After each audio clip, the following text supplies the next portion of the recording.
So what happens, it tell you in the Apocrypha that first you'll see the clouds in the Middle East, and then the clouds or the star will come from the Middle East to go out and make Babylon desolate. So we're seeing the clouds now. A ruckus coming up over this area, a fight, you see clouds coming over this area. So you're going to see missiles being shot in the Middle East. But then Babylon will make a thought to go against Iran. And there's a reason, I'm going to tell you, Mahmoud Ahmadinejad, you can tell he's totally confident with this. He's not nervous. He's the coolest diplomat on earth right now. He's like, listen, no problem. You know, it's all right. Let's look into the Holocaust. Okay? He's like, I'm not worried about Israel. Israel, come on, man. They're smaller than all of Arabia. You think I'm worried about Israel? Let me tell you, I'm going to show you what happens when they get the gall, and they have to go against Iran. Finish reading in Ezekiel 38. Ezekiel chapter 38, verse 5. Read it. Persia, Ethiopia, and Libya with them, all of them with shield and helmet. Gomer and all his bands, the house of Togarmah, and the north quarters, and all his band, and many people with thee. Be thou prepared, and prepare for thyself, thou and all thy company that are assembled unto thee, and be thou guard unto them. After many days thou shalt be visited. In the latter years thou shalt come into the land that is brought back from the sword, and is gathered out of many people against the mountains of Israel, which have been always waste, but is brought forth out of the nations, and they shall dwell safely, all of them. Thou shalt ascend and come like a storm. Thou shalt be like a cloud to cover the land, thou and all thy bands, and many people with thee. Thus saith the Most High Power, it shall also come to pass, that at that same time shall things come into thy mind, and thou shalt think an evil thought, and thou shalt say, I will go up to the land of unwalled villages. I will go to them that are at rest, that dwell safely, all of them dwelling without walls, and having neither bars nor gates. That's us. That's us. What's going to happen? The nations that are fighting each other are going to realize the reason they're fighting is to tear each other down so that we can rule. So they're going to know, some spirit going to let them know that we are in a certain area being protected by the Most High. They're going to think this in their mind. Well, let's go take them out. These people who are being protected by the Most High. We're going to be gathered into the same area we was in when we came out of Egypt. And they know this. They're going to say, listen, let's go and try to take them out. Read. Verse 12.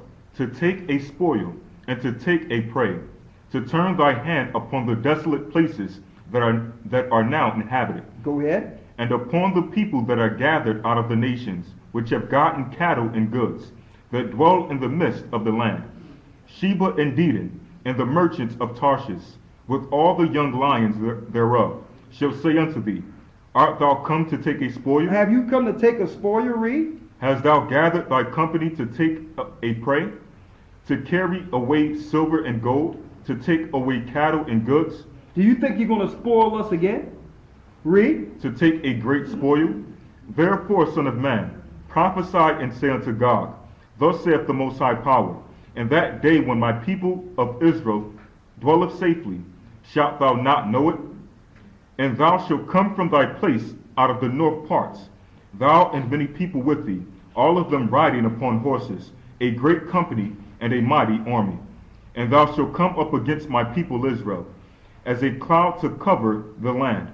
It shall be in the latter days, and I will bring thee against my land, that the heathen may know me, when I shall be sanctified in thee, O God, before their eyes. Thus saith the Most High Power, Art thou he, of whom I have spoken in old time by my servants the prophets of Israel, which prophesied in those days many years, that I would bring thee against them? And it shall come to pass at that time, when God shall come against the land of Israel, saith the Most High Power, that my fury shall come up in my face. For in my jealousy and in my fire, in the fire of my wrath have I spoken. Surely in that day there shall be a great shaking in the land of Israel, so that the fishes of the sea, and the fowls of the heaven, and the beasts of the field, and all the creeping things that creep upon the earth, and all the men that are upon the face of the earth, shall shake at my presence. And the mountains shall be thrown down, and the steep places shall fall, and every wall shall fall to the ground. Go ahead. And I will call for a sword against him throughout all my mountains, saith the Most High Power. Every man's sword shall be against his brother, and I will plead against him with pestilence and with blood. And I will rain upon him and upon his bands, and upon the many people that are with him, an overflowing rain, and great hailstones, fire, and brimstone. That's the judgment of the nations. There's more. Let's go to Ezekiel 39. Let's start at the 8th verse. Read. Ezekiel chapter 39, verse 8. Behold, it is come, and it is done, saith the Most High Power. This is the day whereof I have spoken. And they that dwell in the cities of Israel shall go forth, and shall set on fire and burn the weapons, both the shields and the bucklers, the bows and the arrows, and the handstaves, and the spears, and they shall burn them with fire 7 years. He shall burn them with fire 7 years. But before that, there will be a great feast of all these people who are in the army. This great feast is them actually being food for the birds. I want you to hold that, and I'm going to read this. The 2nd verse, it says, And I will turn thee back and leave but the 6th part of thee, and will cause thee to come up from the north parts, and bring thee upon the mountains of Israel. And I will smite thy bow out of thy left hand, and will cause thine arrows to fall out of thy right hand. Thou shalt fall upon the mountains of Israel, thou and all thy bands, and the people that is with thee. I will give thee unto the ravenous birds of every sort, and the beasts of the field to be devoured. So their armies are in the Middle East to be food for the birds and the beasts. That's the future of these armies. So if you have any family that are joining these armies, let them know they're being prepared for a feast to get out of these armies. And it tell you here, after the armies are destroyed, then we will be empowered to go throughout the earth for 7 years, rounding up all their weapons. For 7 years, God's people are going to be in this earth taking the weapons from these nations.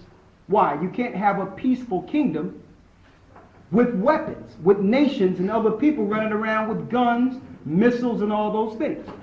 So the Most High is going to have a 7-year cleansing of taking the weapons from the people. Go back to where you were. Verse 10. Get you a apocrypha real quick.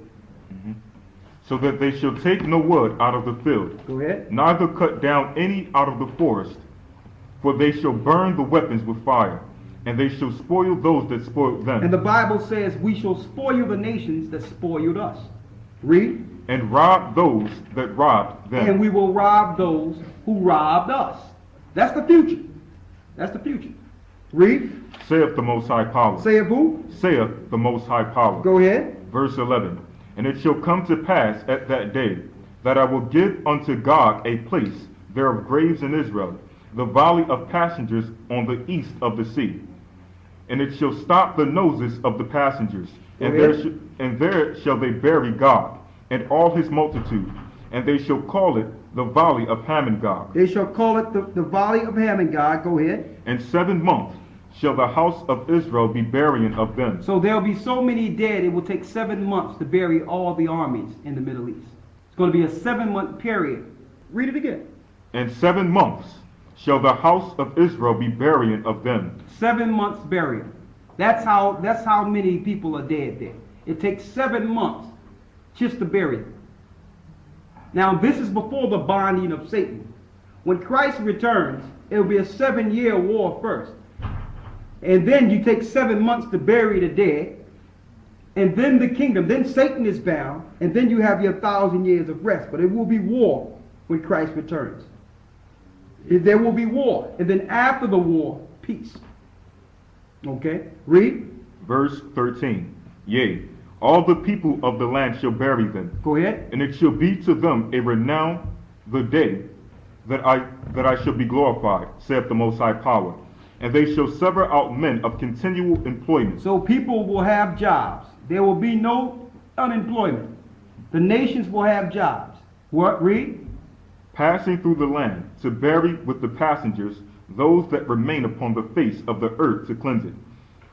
After the end of 7 months shall they search, and the passengers that pass through the land, when any seeth a man's bones, then shall he set up a sign by it, till the buriers have buried it in the valley of Hamon-Gog. Go to Revelation 16 and 15. Revelations chapter 16, verse 15. Behold, I come as a thief. Blessed is he that watcheth, and keepeth his garments, lest he walk naked, and they see his shame. And he gathered them together into a place, called in the Hebrew tongue Armageddon. Read it again. And he gathered them together into a place, called in the Hebrew tongue Armageddon. That links to your valley of Jehoshaphat, to show you he's coming as a thief. He's going to come in an hour that we think not. They're going to be fighting over there. Next thing you know, it's going to be total darkness. Then the only light coming out of the universe will be him to render judgment. And that's going to be between the time they're fighting and they find out that some of us are over there and try to come against us. Christ is going to save us the same way the Most High saved us when Pharaoh was on one side and we had the water on the other side. And the Most High had to save us at the last minute. That's how we will be saved. But at this point that I'm talking about right here, America is already destroyed, because we are about to go into that